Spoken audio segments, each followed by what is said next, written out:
Let's be real, Emily, she said, tilting her head like she was doing me a favor. You're replaceable. Don't make this harder than it needs to be. I just stood there, staring at the half-packed suitcase on our bed, wondering how 5 years could be reduced to a shrug and a smirk. The worst part? She didn't even look angry. Just bored. Like she'd outgrown me. Like I was an outdated app she was finally uninstalling. I opened my mouth to speak, but nothing came out. No protest. No plea. Just stare. She rolled her eyes and brushed past me, grabbing her leather jacket, the one I bought her last Christmas, when she said she wanted to feel seen. I guess she saw herself now, just not with me. The door clicked behind her, and with that soft, final sound, I vanished from her world. But what she didn't know was this. When she walked out thinking I'd crumble, she lit the fire that would build me back brand new. Because if I was so replaceable, why did I rebuild so fast? You don't notice it when it's happening. That slow erosion of who you are, masked as love, covered in soft apologies and half-efforts. But looking back now, I can trace every crack she left in me before she finally walked out the door. Alyssa and I met during our junior year of college in New Jersey. She was all confidence and chaos, and I was the opposite. Quiet, careful, a people-pleaser with a planner full of color-coded tabs.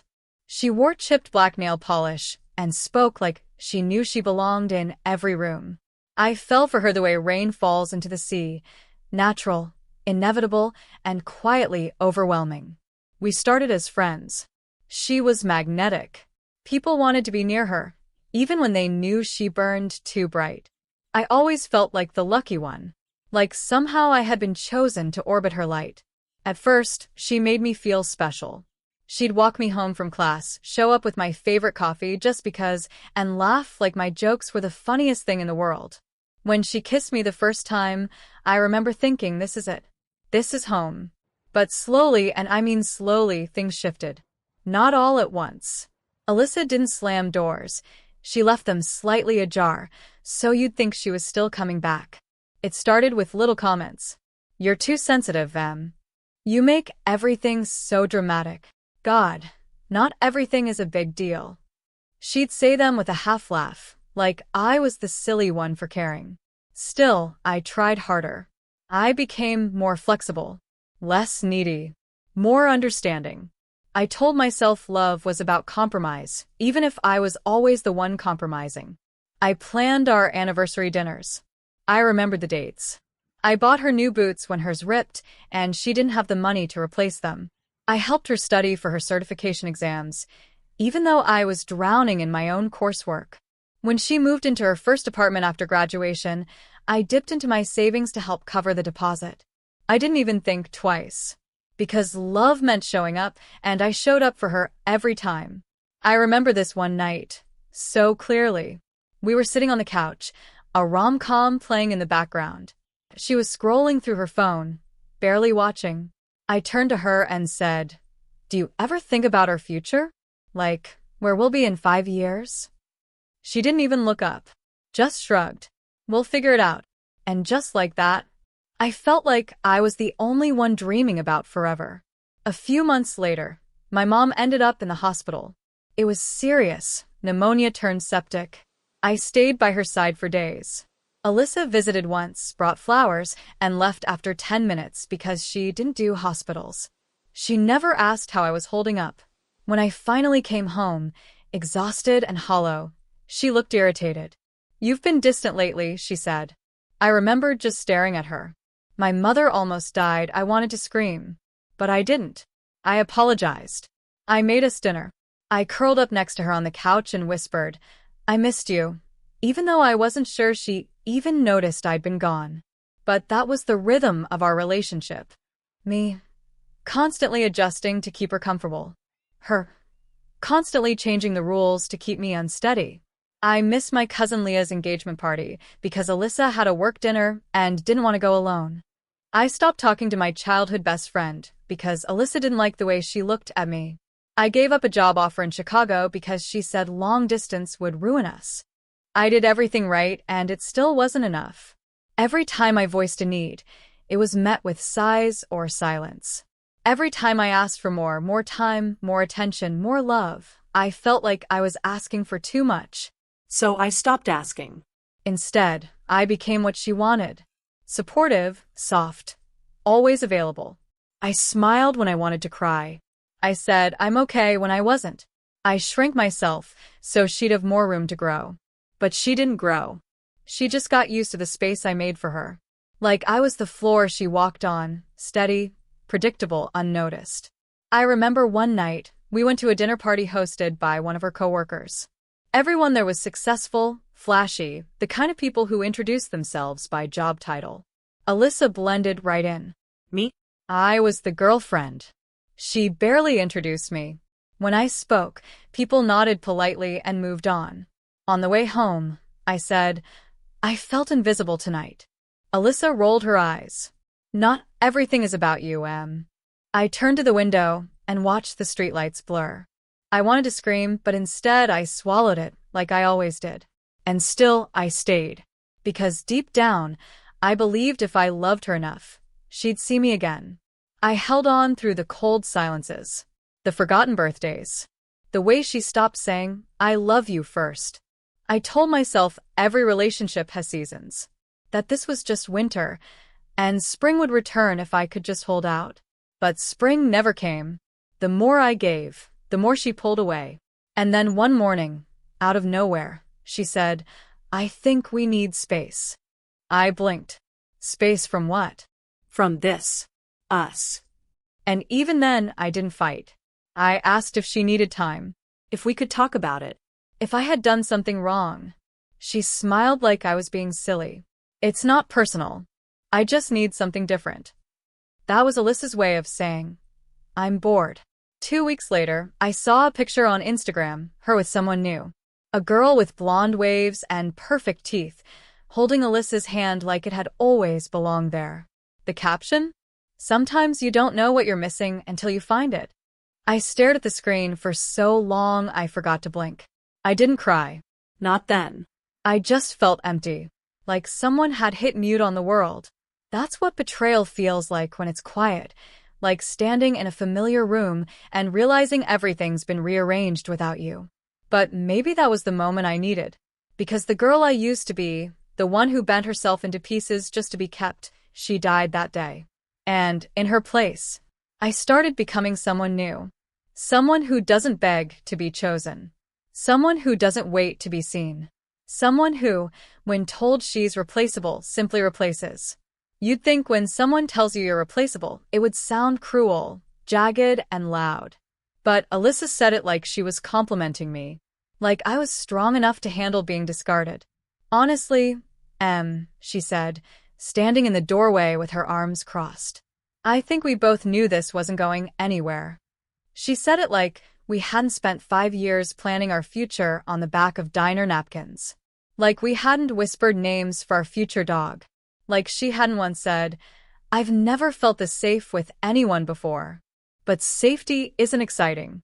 Not for someone like Alyssa. I'm not trying to hurt you, she added. I just need something new. Something new. That was her favorite phrase. She changed her hair color every 4 months, redecorated our apartment 3 times in 1 year, and had a revolving door of hobbies she picked up and dropped the moment they bored her. Apparently, I'd become her latest hobby, the one she'd outgrown. I didn't yell. I didn't cry. I just stood there, wondering when I had stopped being enough.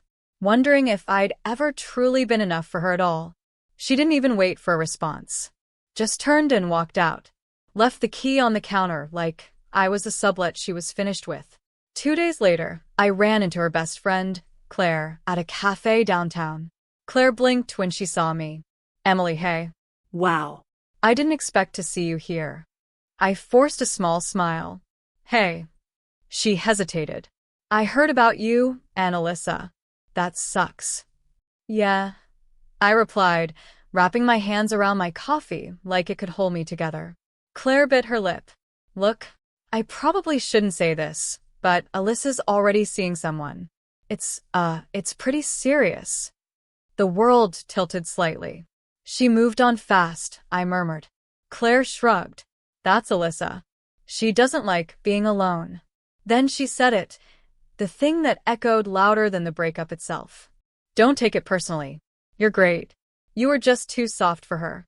She needs someone more, I don't know, challenging. Too soft. I wanted to laugh. Or scream. Or both. I wasn't too soft. I was patient. Loyal. Steady. But the world doesn't reward softness. It mistakes it for weakness. And people like Alyssa? They feed on that misunderstanding like it's oxygen. I went home and deleted every picture of us from my phone. Not in anger. Just release. That night, I got a message from her sister, Jordan. Alyssa told me you guys broke up. I hope you're okay. For what it's worth, you were always too good for her. Too good.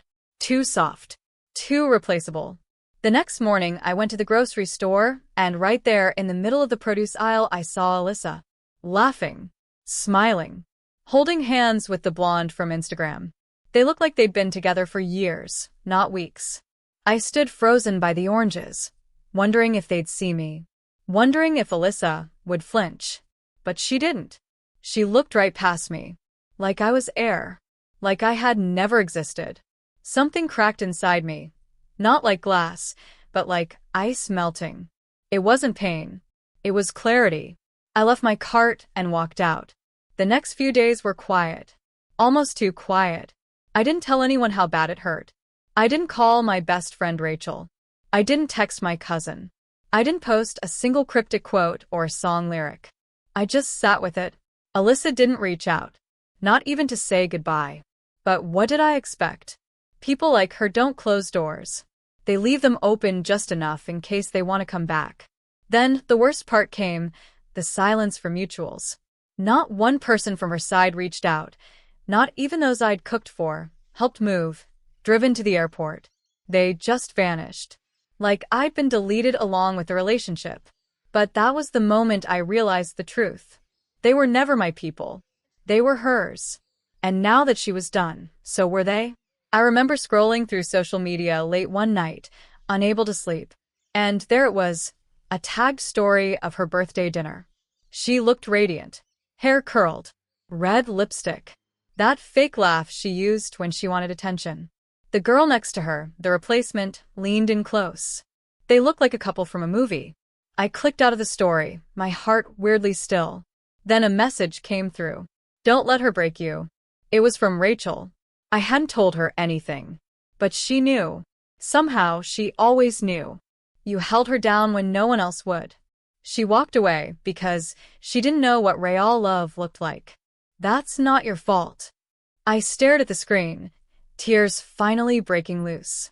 Not because I missed Alyssa, but because someone finally said what I hadn't let myself believe. It wasn't my failure. It was her blindness. I turned off my phone and went to the bathroom, looked at my reflection. I looked tired, faded, like a ghost of myself. So I did something small but bold. I grabbed the scissors and cut my hair. Just a few inches. Just enough to feel like I was shedding something. It felt good. Liberating. The next day, I signed up for a new gym. Not to get hot for revenge, but to feel strong again. I unfollowed her. Blocked the new girl. Cleared my feeds. I wasn't angry. I wasn't bitter. I was done. For the first time in 5 years, I wasn't adjusting to someone else's comfort. I was choosing mine. And as I lay in bed that night, I realized something I hadn't admitted until that moment. I didn't want her back. I wanted myself back. When people think of breakups, they imagine crying fits, rage texts, blocked numbers followed by midnight calls, and dramatic unfollowing sprees. But mine? Mine was quiet, like fog lifting from a highway after a long night. Slow. Certain. Barely noticed, except by me. I didn't announce my healing. I didn't post a glow-up picture or some vague quote about knowing my worth. I just vanished from her world. I stopped visiting the coffee shop we used to go to, switched my morning route, muted every mutual friend who never checked in. I didn't want to unfollow them. That would look dramatic. But I didn't need to see them living life like I never existed either. I opened my closet one Saturday and saw her flannel, the red and black one she used to wear when she was sick. I'd always make her soup when she wore it. I folded it neatly and dropped it in the donation bin on Main Street. No hesitation. I deleted her contact. Not blocked, not archived, deleted. Because I didn't want the option. And slowly, my world got quieter. Not lonelier, just cleaner. I stopped reacting. Stop checking. Stopped trying. Every time I wanted to reach out, and trust me, I wanted to, I reminded myself. She didn't fight for me. So, why should I fight with myself over her? That was the beginning of the shift. I focused on work, like really focused. Stayed late. Asked for projects I used to shy away from. And people noticed. My manager, Olivia, pulled me aside one afternoon and said, "You've been on fire lately. Keep going." I smiled. Just a small one. But inside, it felt like a spark. I signed up for a weekend photography class at the local art center, something I'd always wanted to do, but Alyssa used to tease me about. "You and your cute little hobbies," she used to say. But they weren't little. They were mine. Now I went every Saturday. I wasn't good at it, not yet, but I felt alive.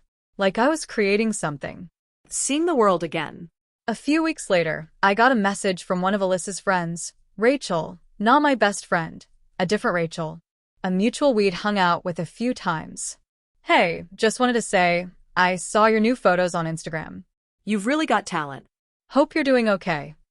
I didn't reply, not because I was angry, but because I didn't need her to know how I was doing. For the first time in years, my silence wasn't fear, it was freedom. I stopped explaining myself, stopped needing to be understood. And with every day that passed, something strange happened. I felt less pain, less confusion, less attachment. One morning, I looked in the mirror and realized I no longer thought about Alyssa before falling asleep. I no longer measured my days by whether she would have been proud of me. I had stopped living in her shadow and had stepped back into my own light. There was no big moment, no dramatic scream of "I'm over her." Just quiet proof I had moved on. I changed my number, not to block her, but to protect my peace. I opened a new bank account and moved my savings. Alyssa had access to my old account. Not anymore. I deleted the shared Google Calendar we used to plan vacations on. I unsubscribed from her favorite wine club. I had kept going out of habit. Tiny acts of reclamation. A few people noticed. My mom, during our weekly call, said, "You sound different. Lighter." I smiled. I think I finally am. I stopped talking about the breakup altogether. It stopped defining me. Because here's the thing no one tells you. The opposite of love isn't hate. It's indifference. And I had finally arrived. A few weeks later, I passed by a boutique downtown and saw a necklace in the window, a delicate gold chain with a tiny lightning bolt charm. I walked in and bought it without thinking. A year ago, I would have hesitated. Thought of the budget. Thought of what Alyssa would say. "You never wear bold stuff, Emily. That's not you." But this was me now, bold in my own quiet way. I wore that necklace like a banner. Not for anyone else to notice. Just for me. My power didn't come from replacing Alyssa with someone new. It came from replacing who I was with who I was meant to be. No one asked where she went. No one asked why we ended. That was the beauty of my silence. It gave no one the power to rewrite my story. I didn't slam any doors. I simply stopped opening them. 3 months after she walked out, I walked into the biggest moment of my life, and it started with an email. Subject line: "We'd like to feature you, Emily." I almost deleted it, thinking it was spam. But curiosity made me open it, and my hands began to shake halfway through reading. It was from a senior editor at The Modern Voice, a well-known digital platform for women entrepreneurs and creatives. They'd seen my blog, the one I started during the late hours of heartbreak, the one filled with raw essays about healing, self-worth, and starting over. I hadn't even told most people about it. It was just something I used to pour out the feelings I couldn't say aloud. But somehow, it had started getting attention. Shares, comments, followers. And now, a full interview request. A feature. That night, I stood in front of my bathroom mirror in a robe, hair wet, eyes wide, and I said it out loud for the first time. "You're doing it, Emily. You're really doing it. Something had shifted. I wasn't surviving anymore. I was rising. It didn't stop there. That article brought in hundreds of new followers overnight. A week later, a boutique brand reached out asking if I'd like to collaborate. They loved the message of emotional empowerment I was building. They said my voice had bite but also warmth, that it felt real. I wasn't just healing. I was becoming someone entirely new. Then came the podcast interview. Then the invite to speak on a virtual panel. Then the call from a local college asking if I'd do a guest lecture on navigating self-worth after emotional trauma. Me. Emily, the girl who cried in the shower for days because someone she loved called her replaceable. Now I was a voice others turned to. I had become a mirror for women who felt invisible, forgotten, and disposable. And every time I spoke, I imagined them listening, eyes red, heart tired, whispering, "If she made it, maybe I can too." But the moment that truly marked the shift, it happened on a quiet Tuesday at a coffee shop. I was working on content for a campaign when I heard her laugh. That laugh. The one I once waited all day to hear. I turned around, and there she was, Claire. She looked different. A little thinner. Her eyes, though still striking, had a kind of weariness now. Her smile didn't reach the corners. And when she noticed me, she froze. Our eyes locked. She walked over slowly, hesitation in every step. "Emily," she said, like my name still lived somewhere soft in her. "Claire," I nodded. There was a pause, longer than it needed to be. "I've been seeing you online," she finally said, looking away. "Didn't know you were doing all this." "I didn't either," I replied honestly. "But I guess being thrown away was a good push." She flinched. "I didn't mean." I cut her off gently. "It's okay. You don't have to explain." Claire stood there, unsure of whether to sit or leave. The silence between us wasn't angry anymore. It was just different. She smiled weakly. "You look good. Happier." "I am," I said. "I really am." She nodded and stepped back. "Well, I'll let you get back to everything." As she walked away, I didn't feel smug or bitter. I just felt free. Because for the first time, I wasn't holding on to pain. I wasn't pretending to be fine. I was living proof that heartbreak doesn't destroy you, it rebuilds you. And in that moment, watching her walk out of my life again, I realized something important. She thought I was replaceable. But what I replaced was not just her. I replaced the broken version of me. I replaced silence with voice, emptiness with purpose, and longing with love for myself. I don't know exactly when it happened, but one morning I looked in the mirror and didn't see the girl who begged to be chosen. I saw a woman who chose herself. It started small. I deleted her number. I stopped checking her Instagram. I even stopped replaying the old voicemails she left me. You know the kind. "I miss you. One sent at 2 a.m., always dripping with regret but never followed by action. I stopped looking for answers in the ashes and started lighting new fires.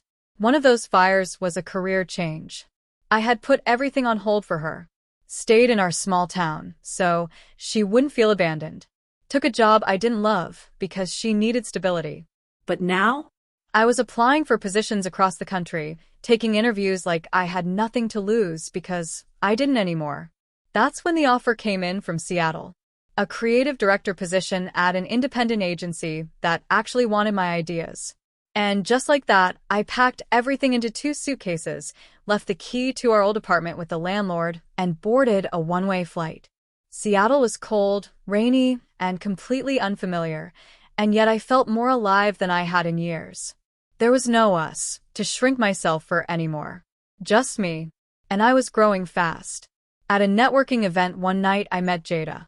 Confident, funny, with a laugh that made the whole room turn. She was the first person who saw me, not just for who I'd been, but for who I was becoming. We started slow, cautious. But every time she looked at me, I felt chosen, not as an obligation, but as a celebration. I didn't fall in love right away. I rose into it. Then, one evening as we sat curled up on my tiny Seattle balcony, sipping tea and watching the mist roll over the skyline, I got a message. From her. I made a mistake.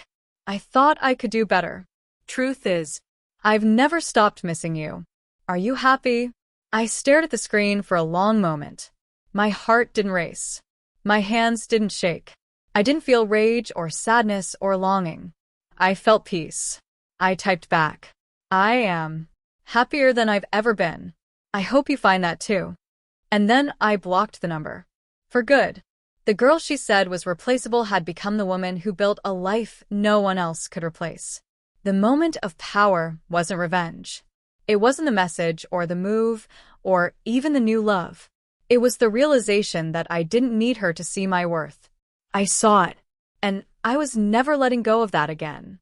A few months later, I got a call from an old friend back home, Casey, the only one who hadn't picked sides when the breakup happened.